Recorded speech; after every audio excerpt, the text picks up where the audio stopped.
So mga ka-wonders, nandito tayo ngayon papasok ng Matinloc Island, no? So yung nakita nyo, nasa labas pa kami niyan, papasok pa lang kami. So yan yung mga guest namin, pinipicturean nila yung mga bato, mga rock formation dyan. Alright. So ito kasi galing sa mainland ng El Nido. Siguro abutin pa to ng mga 45 minutes, no? Galing sa mainland ang travel mo. Kasi bago mo marating to, karamihan 3 stop muna yung pinupunta namin paikot bago kami pumunta rito, or may pinupuntahan pa kaming iba bago kami pumunta rito. Yan, kanya-kanya silang picturean mga ka-wonders. Yan.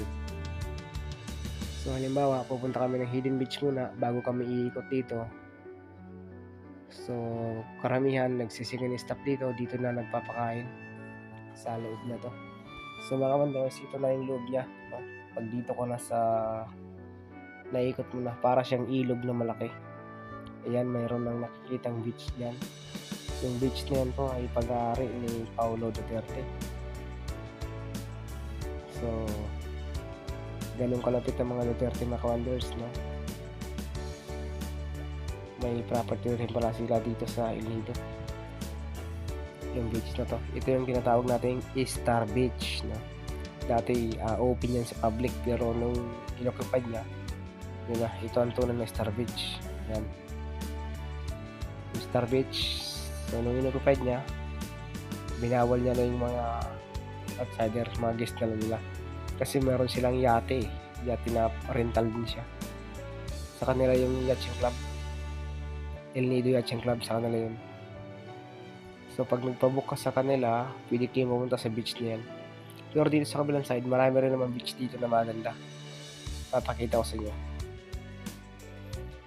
Yan, so nandito tayo sa tapyutan ang tapyutan po, ang ibig sabihin niyan ay makipot or narrow sa English. Yan, dito tayo, pumasok na tayo sa gitna. So yun, no, nakita yung mga beach sa kabila. Ang problema lang sa mga beach na yan, masyadong mababaw yan. Kapag malaki yung bangka mo, pareho ng ginagamit namin ngayon, so hindi ka makapasok dyan.